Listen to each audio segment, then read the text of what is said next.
તો કેમ છો મારા વાલા ખેડૂત મિત્રો અને પશુપાલક મિત્રોનું આજના નવા વિડીયોની અંદર તમારું દિલભર્યું હાર્દિક સ્વાગત છે। તો મિત્રો આજના વિડીયોની અંદર વાત કરવાના છે કે આજે છે મિત્રો 11 તારીખ અને મિત્રો આપણે સાંજની મિત્રો આપણે 4 વાગ્યાની અપડેટ પ્રમાણે વાત કરીએ તો મારા વાલીડાઓ કયા વિસ્તારોની અંદર આજે છૂટાછવાયા હળવા મધ્યમ ઝાપટા છે કે આપણને જોવા મળવાના છે કે નથી મળવાના તેની સંપૂર્ણ માહિતી છે જે આજના વિડીયોની અંદર આપવાના છે। 4 વાગ્યાની અપડેટ પ્રમાણે વાત કરીએ તો મિત્રો વલસાડ અને સુરતની અંદર તમે જોશો તો સાંજે મિત્રો 4 વાગ્યા આજે છૂટા સ્તરે હળવા મધ્યમ ઝાપટા પડે તેવી હાલ આગાહી છે તે કરવામાં આવેલી છે।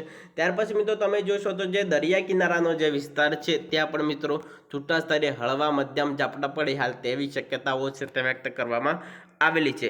વાત કરીએ તો મિત્રો સાથે સાથે મિત્રો અહેમદાબાદ, સાબરકાંઠા, અરવલ્લી, મહેસાણાની અંદર કેવો વરસાદ જોવા મળવાનો છે તે સંપૂર્ણ માહિતી આપું તો 4 વાગ્યાની અપડેટ પ્રમાણે વાત કરીએ તો મિત્રો અહેમદાબાદની અંદર તમે જોશો એકદમ મિત્રો તમને વાદળી કલરનો જે વિસ્તાર દેખાય તેવા વિસ્તારોની અંદર છૂટા સ્તરે હળવું એકાદું તમને ઝાપટું મળે તેવી પણ જોવા મળે તેવી હાલ શક્યતાઓ છે તે વખતે કરવામાં આવે છે। તો મિત્રો તમે દાહોદની અંદર જોશો તો ત્યાં અંદર વાતાવરણની અંદર તમને થોડો ઘણો પલટો જોવાશે તે મળી શકે છે। ત્યાર પછી મિત્રો જામનગર છે અને ગાંધીધામ છે અને કોહાના જે વિસ્તારો છે જે બોર્ડર લગતા વિસ્તારો છે જે ખાવડાના જે વિસ્તારો છે અને કચ્છ જે જિલ્લો છે ત્યાં પણ મિત્રો વાતાવરણની અંદર પલટો જોવા મળી છે અને ત્યાં એક છૂટા સ્તરે હળવું મધ્યમ ઝાપટું પડી હાલ તેવી શક્યતાઓ છે તે વખતે કરવામાં આવે છે।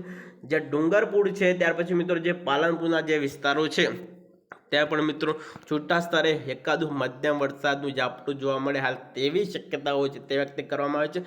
આ વિડીયોની અંદર એમ નહીં કે તમને વરસાદ જોવા મળી શકે છે શક્યતાઓ એટલે કે મિત્રો તમને ક્યાંક એકાદું વરસાદી ઝાપટું તમને જોવા મળી શકે છે।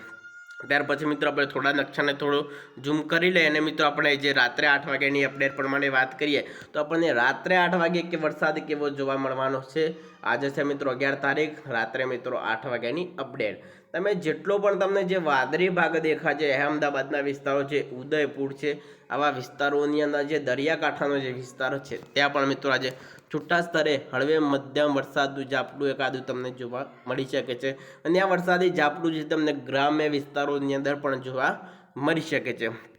વાત કરીએ તો મિત્રો સુરતની અંદર આપણે વરસાદ કેવો જોવા મળવાનો છે તેની પણ થોડી તમને સંપૂર્ણ વાત કરું તમે જે વલસાડ જે વિસ્તાર છે જ્યાં જે સુરત છે અને આજે તમે વલસાડના વિસ્તારોની અંદર જોશો તો ત્યાં પણ મિત્રો ભારે એકાદું ઝાપટું તમને જોવા મળી શકે છે કારણ કે મિત્રો સુરતની અંદર તમને જે વરસાદી ઝાપટું જોવા મળી શકે છે કારણ કે મિત્રો જે દરિયાના જે પવનના લીધે ત્યાં દરિયાની અંદર નાની નાની સિસ્ટમોના લીધે પણ જે દરિયાકાંઠાનો જે વિસ્તાર છે ત્યાં પણ મિત્રો તમને છૂટા સ્તરે મધ્યમ ઝાપટા તમને જોવા મળવાના છે। કોઈ જગ્યાએ મિત્રો હાલ ભારે ઝાપટું અતિ ભારે વરસાદ કે અત્યંત ભારે વરસાદ છે તે નથી પડવાનો। ગુજરાતમાં વરસાદ તો હવે આવી રહ્યો છે કારણ કે મિત્રો જે નવા રાઉન્ડની અંદર તમને વરસાદ ક્યારે જોવા મળવાનો છે વાત કરીએ તો મિત્રો 13 તારીખથી લઈ એક જે બંગાળની ખાડીની અંદર એક સિસ્ટમ તૈયાર થવા જઈ રહી છે। સિસ્ટમ 13 તારીખે તૈયાર થઈ અને ગુજરાતમાં મિત્રો એ 15 તારીખથી તમને થોડી અસરો તમને જોવા મળવાના છે અને વધુ વરસાદ ક્યારે પડવાનો છે તે 18થી લઈ અને 20 તારીખ સુધી સમગ્ર ગુજરાતમાં અતિ ભારે અત્યંત ભારે વરસાદને પૂર લાવે તેવો વરસાદ આ વખતે પડવાનો છે। ઓગસ્ટના છેલ્લા અઠવાડિયામાં એટલે કે મિત્રો 20 તારીખે ગુજરાતમાં અતિ ભારે વરસાદ અત્યંત ભારે અને પવનોની તીવ્રતા સાથે હવે વરસાદ છે તે ભૂકા બોલાવવાનો છે। 11 તારીખથી લઈ અને મિત્રો 15 તારીખ સુધી કોઈ પણ વરસાદી સિસ્ટમો છે તે આપણને જોવા નથી મળવાની। કોઈ જગ્યાએ ભારે વરસાદ અતિ ભારે વરસાદ કે અત્યંત ભારે વરસાદ જે 15 તારીખ સુધી છે તે નથી પડવાનો। વરસાદ તો ગુજરાતમાં પડવાનો છે એ ક્યારે પડવાનો છે મારા વાલીડાઓ વાત કરીએ તો 15 તારીખથી લઈ અને મિત્રો 20 તારીખ સુધી ગુજરાતમાં મચાવશે ધૂમ।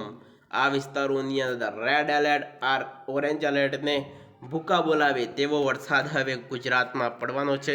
ઓગસ્ટના છેલ્લા અઠવાડિયાની અંદર હવે વરસાદ ભૂકા બોલાવવાનો છે। શ્રાવણ મહિનાની અંદર મેઘો ધબધબાટી બોલાવવાનો છે। વીજળીના કડાકા ભડાકા સાથે તોડામાર વરસાદ હવે પડવાનો છે।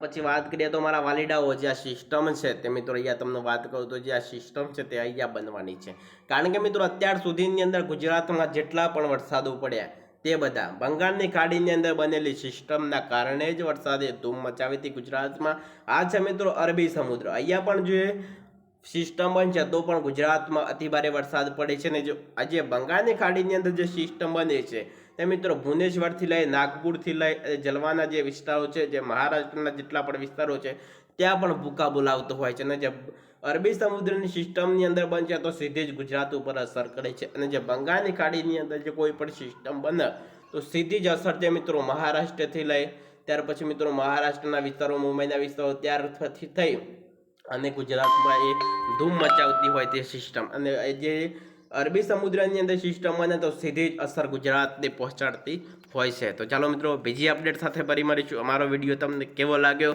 અમારો વિડીયો તો મિત્રો કયા ગામથી જોવો છો, કોમેન્ટની અંદર તમારા ગામનું નામ અવશ્ય લખવાનું ના ભૂલતા. તો ચાલો મિત્રો રજા આપશો. વંદે માતરમ.